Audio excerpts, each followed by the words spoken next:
Fala, meus amigos, sejam bem-vindos à nossa segunda aula do nosso cursinho, né? E essa aula aqui a gente vai falar mais sobre a formatação de números, né?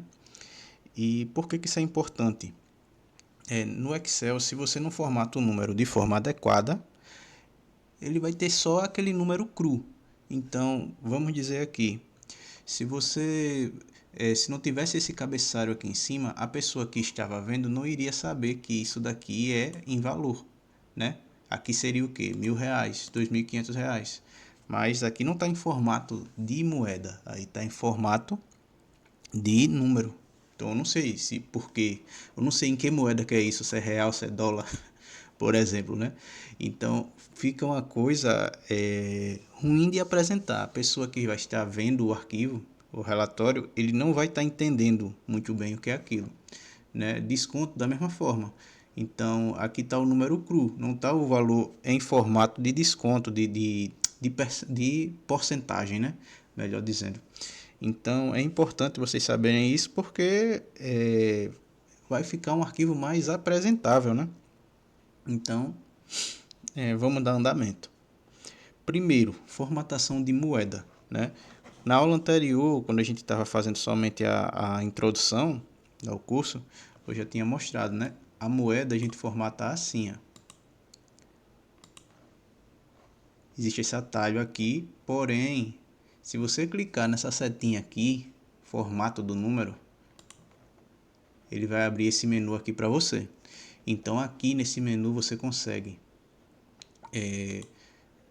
vai ter mais opções, né, para você formatar. No caso aqui, eu posso controlar quantas casas decimais eu quero, né? Ele vai estar dando o exemplo aqui em cima. Eu quero 4 casas decimais, eu clico OK. Deixa eu só afastar um pouquinho aqui.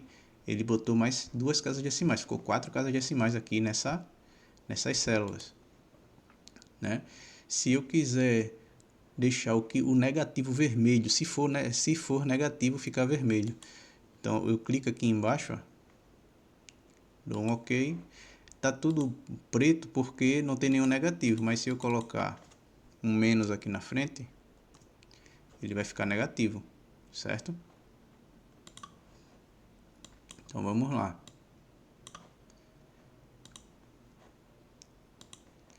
Então, para formatar moeda, basicamente o que mais é utilizado é esse, o negativo, para ele ficar, né,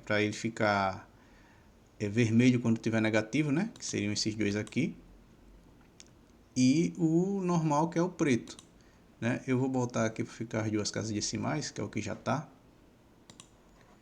e pronto. Deixa eu formatar ele em moeda.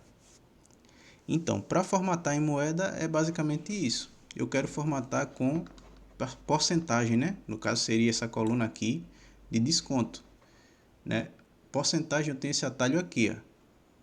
Clica aqui, ele já vai deixar em formato de porcentagem, certo? Da mesma forma, eu tenho esse menu aqui, né? Menu de porcentagem, que eu posso colocar as casas decimais. Então, se for 15,5%, aí ele iria aparecer aqui, né? No caso, como eu não coloquei, ele vai ficar zero mesmo. Aí tem esse menu, a gente formata a porcentagem dessa forma, né? Preço final, da mesma forma. Vou colocar aqui, ó, moeda. Eu quero 2 casas decimais. Você pode alterar o símbolo se você quiser, né? No caso aqui a gente está no Brasil, né? Então é real, mas você pode escolher dólar, a moeda que você achar melhor, né? A moeda que você achar melhor não, né? A moeda que tiver de acordo com o relatório que você vai fazer, né? Selecionei, pronto, ele já foi, certo? Data de venda. Essa data aqui vai ser um pouquinho mais complexo de explicar para vocês. Por quê? Porque o Excel, ele tem um calendário dele, começa com 1º de janeiro de 1900. E aí ele estrutura as datas partindo dessa primeira data. Por exemplo, 1º de janeiro de 1900, ele é representado pelo número 1. Se o dia 2 de janeiro de 1900 é representado pelo número 2. E assim vai até chegar nos anos de hoje. Então, aqui já está em formato de data, mas se eu colocar em formato de número, vamos deixar aqui certinho, você vai ver que tem esse número aqui, por quê? Porque partindo do 1º de janeiro de 1900, esse contando todos os dias lá, hoje seria o dia 45.658. Esse dia ali que eu marquei. Então é assim que funciona a estrutura de data. Então normalmente a gente não decora esses números.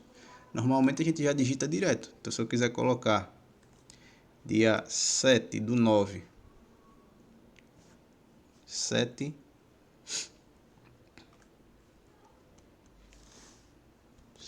do 9 de 2025, ele já vai direto, né?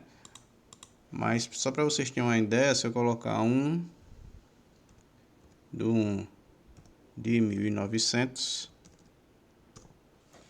se eu colocar em formato de número, ele vai ser o dia 1, entendeu? Então ele vai contando as datas a partir dessa data aí de 1900.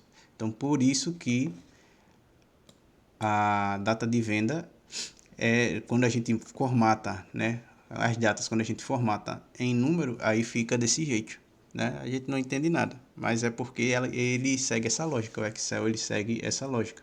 Então vamos deixar aqui no formato de data novamente, certo? Então pessoal, é isso, tá bom? Agora a gente já tem a planilha já estruturada, já está mais bonitinha, né? Formato de moeda, porcentagem e os prazos, né? A data da venda. Né? Na próxima aula a gente vai aprender como inserir fórmulas na planilha. Então ela vai ficar umas fórmulas automáticas, né? Que você vai digitar e ele vai calcular automaticamente. Então vamos lá, deixa o like se você gostou e até mais. Valeu!